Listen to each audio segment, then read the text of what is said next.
नमो नमः महादेवाय नमः। कक्षा 10 और कक्षा 9 यूपी बोर्ड की कक्षा 10 और कक्षा 9 के छात्रों के लिए हम लोग आज से जो है संस्कृत विषय के खंड खा व्याकरण अनुवाद और रचना अर्थात उसका जो खा पार्ट है, जो पहला पार्ट खंड का है, उसके अलावा जो खंड खा है व्याकरण अनुवाद और रचना, उस पर आपसे बात करेंगे। यह विषय जो है कक्षा 9 और 10 दोनों छात्रों के लिए, दोनों कक्षाओं के छात्रों के लिए अत्यंत महत्वपूर्ण होगा। तो क्रम से हम लोग पहला टॉपिक इसमें होगा प्रत्याहारों का सामान्य परिचय। तो हम लोग आज प्रत्याहारों का सामान्य परिचय पढ़ेंगे। स्लाइड में आपको दिख रहा होगा कि खंड खालिका है ऊपर, और इसमें हम लोग व्याकरण अनुवाद एवं रचना पढ़ेंगे। उसका पहला भाग है प्रत्याहारों का सामान्य परिचय एवं वर्णों का उच्चारण स्थान। तो दूसरे पार्ट में हम लोग वर्णों का उच्चारण स्थान पढ़ेंगे, इसमें हम लोग प्रत्याहारों का सामान्य परिचय आपसे पढ़ेंगे। तो इसको ध्यान से पढ़ते हैं हम लोग। तो भाषा शिक्षा हेतु व्याकरण शास्त्र के अध्ययन को अपूर्व साधन माना गया है। अर्थात ये कह रहे हैं, इनका कहने का अभिप्राय यह है कि व्याकरण शिक्षा भाषा शिक्षा हेतु अर्थात भाषा में यदि आपको शिक्षा प्राप्त करनी है, भाषा की शिक्षा लेनी है, तो व्याकरण शास्त्र के अध्ययन को अपूर्व साधन माना गया है। अर्थात बिना व्याकरण शास्त्र के अध्ययन के आप व्याकरण के शास्त्र के अध्ययन के बिना आप किसी भी भाषा की शिक्षा प्राप्त नहीं कर सकते। इसका कहने का अभिप्राय यह है। भाषा में अनेक ध्वनियाँ हैं। अब देखिए, भाषा में अनेक ध्वनियाँ हैं। ध्वनियाँ क्या है? अक्षर हैं, उसी को ध्वनि भी कह सकते हैं। इन ध्वनियों के प्रतीक को वर्ण कहते हैं। ऐसा समझें कि भाषा में अनेक ध्वनि हैं, उन ध्वनियों का जो प्रतीक है, जो चिन्ह है, उसे ही वर्ण कहते हैं। दूसरी भाषा में आप इसको ही अक्षर कह सकते हैं।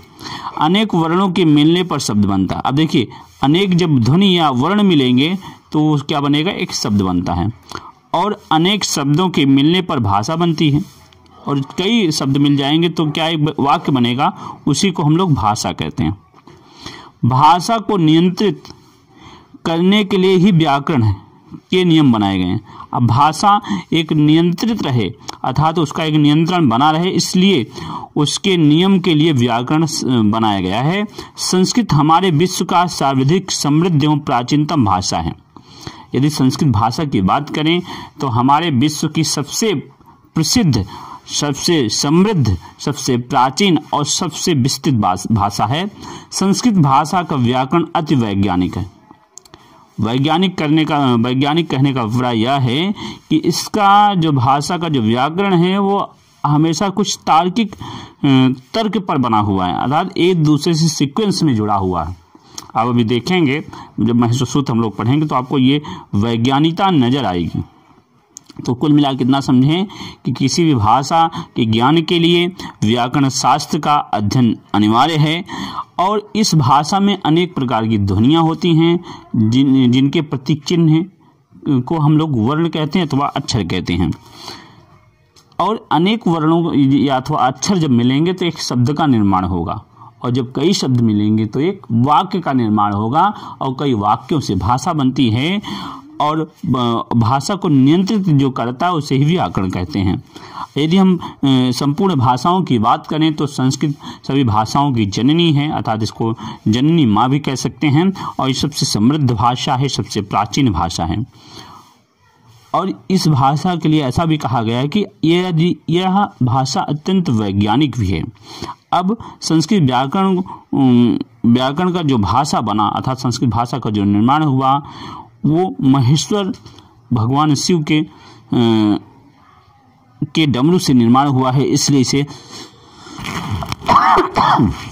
महेश्वर शास्त्र भी कहा जाता है। तो क्रम से हम लोग उसी महेश्वर शास्त्र का पहला अध्ययन पढ़ेंगे।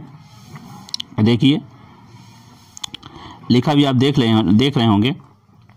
ये देखिए, संस्कृत व्याकरण को महेश्वर शास्त्र कहा जाता है। महेश्वर शास्त्र कहने का अभिप्राय है कि संस्कृत जो व्याकरण का जो वर्ण है, जो वर्ण विन्यास है, जो अक्षर विन्यास है, वो महेश्वर जी के डमरू से हुआ है। भगवान शिव के डमरू से निकला हुआ है, इसलिए महेश्वर शास्त्र कहते हैं। क्योंकि सर्वप्रथम संस्कृत व्याकरण का निर्माण जो हुआ वो भगवान महेश्वर के डमरू से ही हुआ है, इसलिए इसे महेश्वर शास्त्र की संज्ञा भी दी गई है। महेश्वर का अर्थ है शिव जी।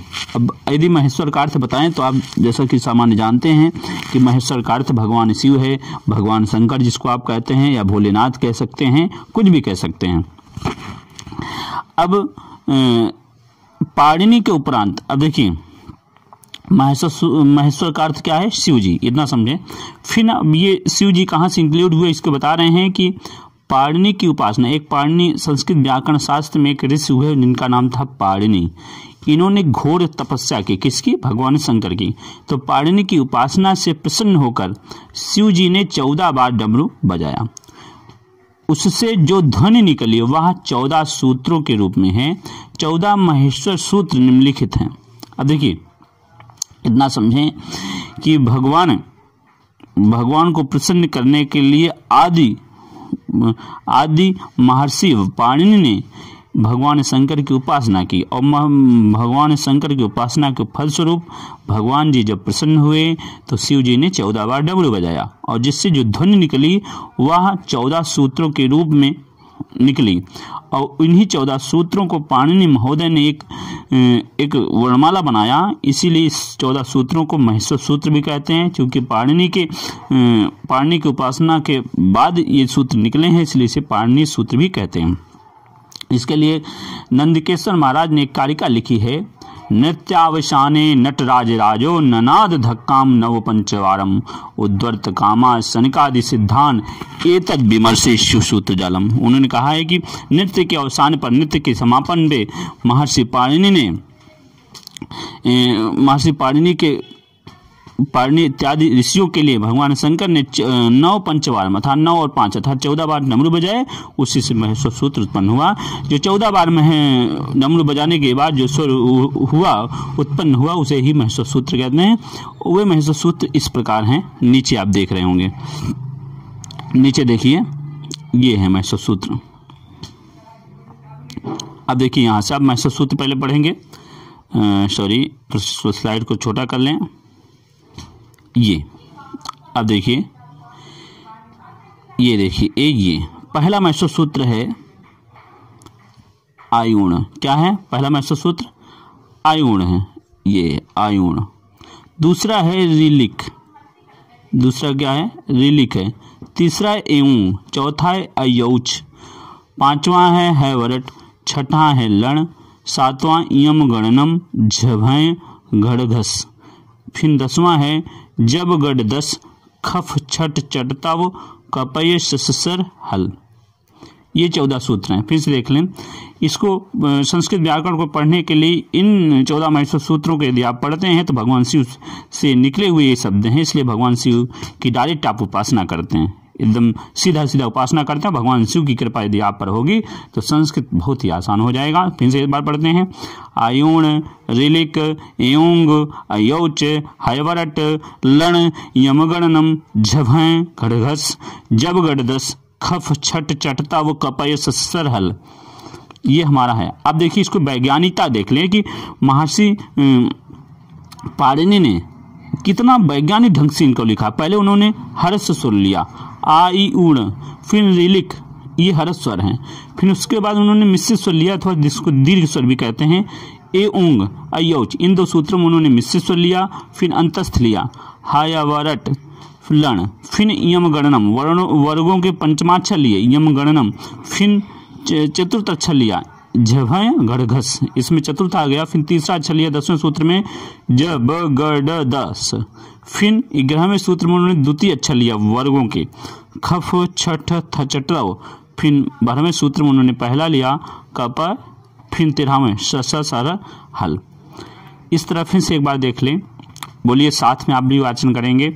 आयुण, रिलिक, एऊंग, अयौच, हैवरट, लण, यमगणनम, झभय घड़घस, जब गढ़ 10 खफ छठ चटताव कपय सस्सर हल।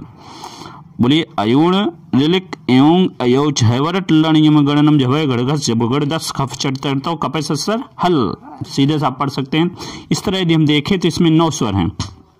इसमें क्या है, 9 स्वर है, ये है 9 स्वर और 33 व्यंजन है। वो 9 स्वर हैं आ ई उ री ली ए ओ आई औ ई, ये 9 स्वर हैं। कितने स्वर हैं, 9। उसके बाद शेष 33 व्यंजन है। कुल मिलाकर यदि 9 33 जोड़ें तो 42 अक्षर आते हैं। कितने अक्षर आते हैं, 42, जिसमें से 9 स्वर और 33 व्यंजन, 9 स्वर और 33 व्यंजन, 42 अक्षर आते हैं। अब वो जो वर्ण हैं, यही हमारे पास टोटल 42 अक्षर हैं, जिसमें 9 स्वर है और 33 व्यंजन है। तो जो इनमें वर्ण, जितने वर्ण हैं उनको हम लोग डिटेल से पढ़ेंगे, उसके बाद जो इससे बनने वाले प्रत्याहार पढ़ेंगे। तो पहला देते हैं वर्ण विचार। अब यही से हम लोग वर्ण एवं प्रत्याहार को पढ़ेंगे। वर्ण और प्रत्याहार देख लें। वर्ण विचार पहला देखेंगे हम लोग। वर्ण का अर्थ है अक्षर, क्या है, अक्षर अथवा ध्वनि। मुख से निकली हुई उस छोटी से छोटी ध्वनि को वर्ण कहते हैं जिसका विभाग ना हो सके। इतना समझें कि मुख से निकली हुई उस छोटी से छोटी ध्वनि को हम अक्षर कहेंगे या वर्ण कहेंगे या ध्वनि कहेंगे जिसका अन्य विभाग अर्थात अन्य बंटवारा ना हो पाए। जैसे आ ई उ चा का चा टा ता इत्यादि। संस्कृत में स्वर और व्यंजन 2 प्रकार के वर्ण होते हैं। अब समझ लें, देखिए मुख से निकली हुई वह छोटी से छोटी ध्वनि जिसका अन्य विभाग ना हो तो वो क्या होगा, अक्षर होगा। अक्षर होगा अर्थात उसके अन्य छोटे टुकड़े नहीं हो सकते। जैसे आ ई उ का चा टा ता इत्यादि। संस्कृत में यदि हम वर्णों का विभाजन देखें तो वर्ण 2 प्रकार के विभाजित हुए, एक स्वर दूसरा व्यंजन। इसके पहले हम लोगों ने पढ़ के आया है कि स्वर 9 होते हैं और व्यंजन कितने होते हैं, 33। अब हम क्रम से पढ़ेंगे। पहला जो स्वर होता है उसका पढ़ेंगे, फिर उसके बाद हम लोग व्यंजन को पढ़ेंगे, ठीक है ना। उम्मीद है वीडियो आपको समझ में आ रहा होगा। तो पहला है स्वर। पहला क्या है, स्वर, और ब्रैकेट में लिखा है अच। देखिए स्वर के ब्रैकेट में लिखा है अच। स्वर को अच भी कहते हैं। क्यों कहते हैं, क्योंकि जब हम इसके बाद हम लोग जब प्रत्याहार बनाएंगे, जब प्रत्याहार का निर्माण करेंगे तो वहां पर हम देखेंगे कि अच के अंतर्गत संपूर्ण स्वर आ जाते हैं। अच के अंतर्गत क्या आ जाते हैं, संपूर्ण स्वर। इसलिए स्वर को अच भी कहा जाता है। अच एक प्रत्याहार है जिसमें संपूर्ण स्वर समाहित हैं, इसलिए स्वर को अच भी कहते हैं। अब इसको स्वर समझ लेते हैं कि जिन वर्णों के उच्चारण करने में अन्य वर्ग की सहायता न ली जाए, अन्य वर्ग अथवा अन्य वर्ण की सहायता न ली जाए, जिन वर्णों के उच्चारण में अन्य वर्ण की सहायता न ली जाए वह स्वर कहते हैं, उसे स्वर कहते हैं। स्वर 3 प्रकार के होते हैं। नंबर 1 हर्ष, नंबर 2 दीर्घ और नंबर 3 प्लुत। समझ लें स्वर की परिभाषा, जिनके उच्चारण में किसी भी अन्य वर्ण की सहायता न ली जाए, अर्थात स्वतंत्र हो, जिसके उच्चारण में किसी व्यंजन, अन्य वर्ण वही व्यंजन हो तो व्यंजन की सहायता न ली जाए अथवा अन्य किसी अक्षर की सहायता न ली जाए, उसे स्वर कहते हैं। स्वर 3 प्रकार के होते हैं, हर्ष स्वर, दीर्घ स्वर और प्लुत स्वर। हर्ष, दीर्घ और प्लुत। तो क्रम से हम लोग पढ़ते हैं हर्ष स्वर। पहला क्या पढ़ते हैं, हर्ष स्वर। ये देखिए हर्ष स्वर, देखिए हर्ष स्वर समझ लें। जिन स्वर के उच्चारण में एक मात्रा का समय लगे, जिन स्वर के उच्चारण में एक मात्रा का समय लगे उसे हर्ष स्वर कहते हैं। ये 5 हैं, आ ई उ री ली, आ ई उ री ली, ये 5 हैं। समझ लें, जिन वर्णों के उच्चारण में एक मात्रा का समय लगे, केवल एक मात्रा का, उन्हें हर्ष स्वर कहते हैं। और ये 5 हैं, आ ई उ री ली। उसके बाद दूसरा आता है दीर्घ स्वर। दूसरा क्या आता है, दीर्घ स्वर। जिन वर्णों के उच्चारण में 2 मात्रा का समय लगे, अभी तक हर्ष में 1 मात्रा का समय लग रहा था और दीर्घ में 2 मात्रा का समय लग रहा था, जिसमें 2 मात्रा का समय लगे उसे दीर्घ स्वर कहते हैं। जैसे आ ई उ री ए ऐ ओ औ, ये है क्या है, ये है दीर्घ स्वर। उसके बाद आता है तीसरा प्लुत स्वर। जिन स्वर के उच्चारण में 3 मात्रा का समय लगे, अर्थात 2 से अधिक मात्रा का समय लगे, उसे प्लुत स्वर कहते हैं। प्लुत स्वर के बाद 3 का अंक बना दिया जाता है, जैसे ओम, ओम इत्यादि। अब देखिए स्वर की स्वरों के ज्ञान के लिए छात्रों के लिए निम्न श्लोक कंठस्थ कर लेना चाहिए। अर्थात ये श्लोक बताएगा कि किसके उच्चारण में कितनी मात्रा का समय लगता है।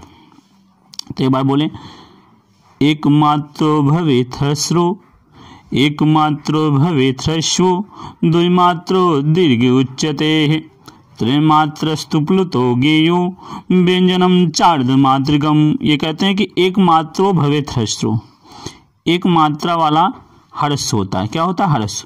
द्विमात्रा वाला दीर्घ होता है, और त्रिमात्रस्थ प्लुतो गेयो, और तीन मात्रा वाला प्लुत जानना चाहिए, और व्यंजनम चार्धमात्रिकम, और व्यंजन आधी मात्रा का होता है।